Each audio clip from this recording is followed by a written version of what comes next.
just seeing the work that the ECMO community, the ECMO nurses did was incredibly, I mean, just incredibly intensive. I mean, every hour, on the hour, pulling from the atrial line, you know, pulling out the data. And I memorized that little print off, looks like a receipt. I'd memorized that paperwork, and I knew every number in my wife's body.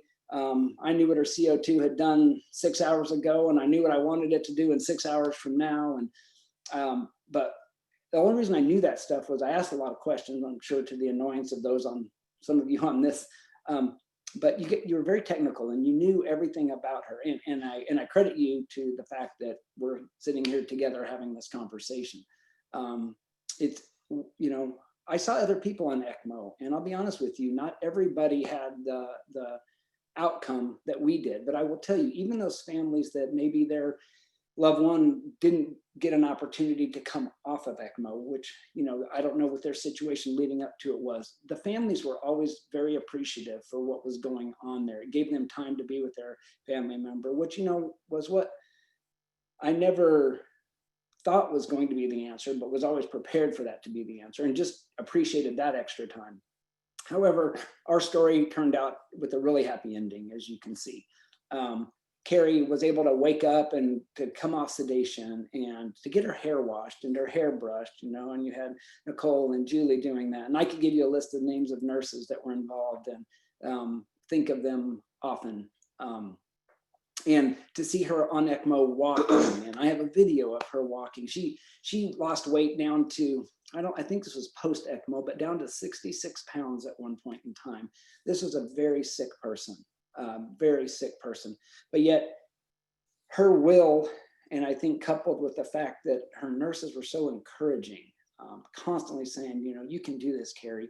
And she did. She came off of ECMO 21 days later, as a matter of fact. I think in the beginning they'd estimated that about 10 days is kind of a pretty good estimate as to what you can get before you start, you know, maybe incurring some problems. And I'm not saying there weren't problems along the way, but 21 days later, she came off, and 6 months later had a lung transplant.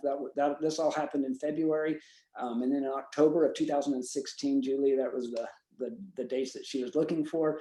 So October 17th, so we just passed her 4-year breath anniversary, her breath day, or whatever we call it. You know, she had gone down to 17% lung function, and now has an estimated 130%. However that happens, I don't know, but we thank God every day. We ended up losing Gracie Ann, the baby that she was pregnant with. Her brain bleed right before her 2nd birthday. We ended up losing her, but we have 4 beautiful kids. And Gracie's in heaven. So, for most of ECMO, for me, I was unconscious or coming kind of in and out and kind of hallucinating, not really realizing what was going on. But I knew that people, the nurses were watching me very carefully. And so I came to the conclusion that this is like a really big deal. This is a really important thing. Nicole gave us this beautiful opportunity to kind of look back on our story, because there's so many facets of my life growing up, telling Jeremy I had CF before I knew he was going to ask me to marry him, because no one wants to break up with the sick girl. And, you know, starting our life, being healthy, getting sicker, having children, talking to my kids about dying and death, and if they're going to be fine if something happens to me. I was in the hospital on an event one time before that time, been in and out of the hospital a lot. And I always told my kids that the second I get to heaven, I was going to take the biggest breath ever, because, you know, I was born with CF, so I didn't know what you guys breathe like. I only knew what I knew, and I knew it was worse and worse.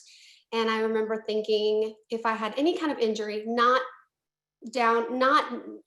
dismissing any sort of suffering someone's going through, but I could just like let my arm rest if my arm was broken, or sit down if my leg was broken. And I would tell Jeremy, I just want to take 5 minutes away from my body so I can just breathe. Like, I just want to just breathe and not be afraid, and not be, I'm whispering all this, by the way, not being afraid, and not being just air hunger. And I thank Jesus with every breath, like literally with every breath. And so we would always talk about, when I got to heaven, I was going to take the hugest breath, the first thing I was going to do.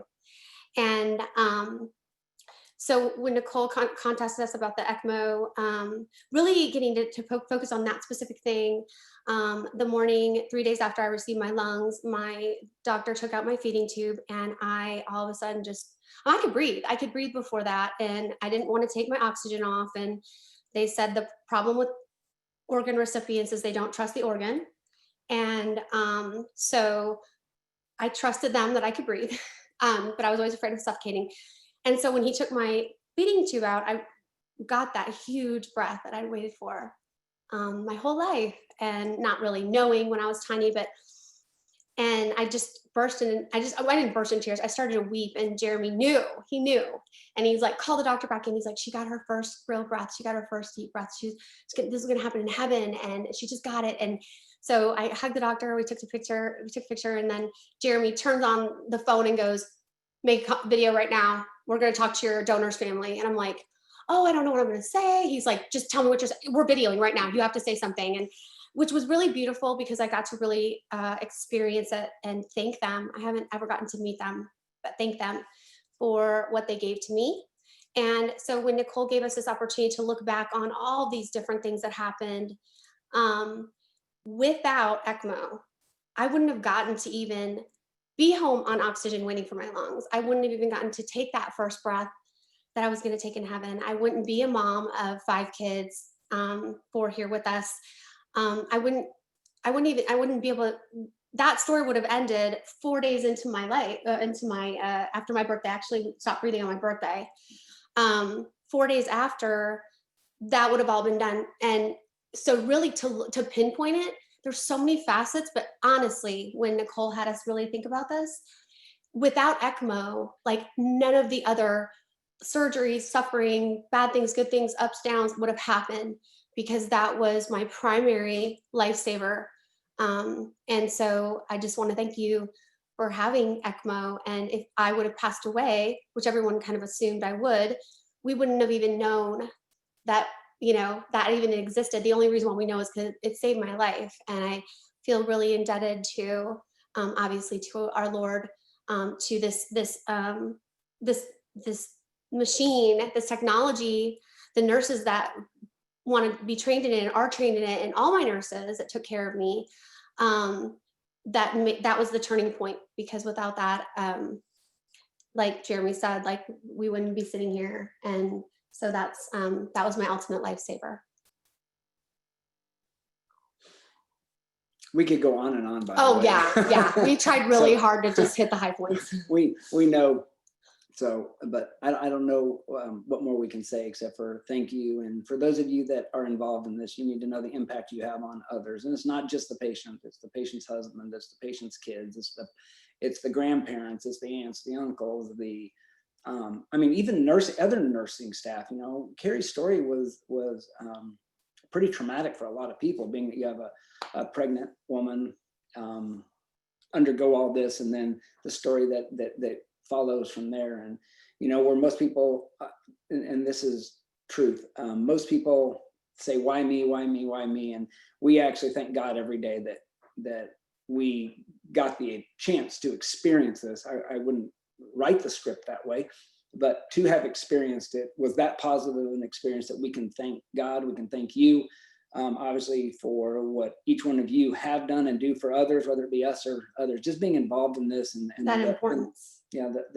The research that you bring back into the community, that you can help the other people on this call, and the fact that Nicole has put this together to have a group of people do this, even just shows how important it is, and that the outcome, even if you just save one life, I can tell you it was important enough to us.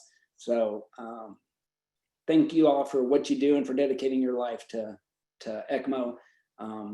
And I actually talk about ECMO a lot, because I'm this little scrawny, weak, scrawny little girl. And so I have my ECMO scars on my neck. And I always say that like the tough people get like the teardrops or whatever, they show they're tough. And I'm like, if anyone ever confronts me on the street, I'll be like, ECMO 21 days. Okay, back off now.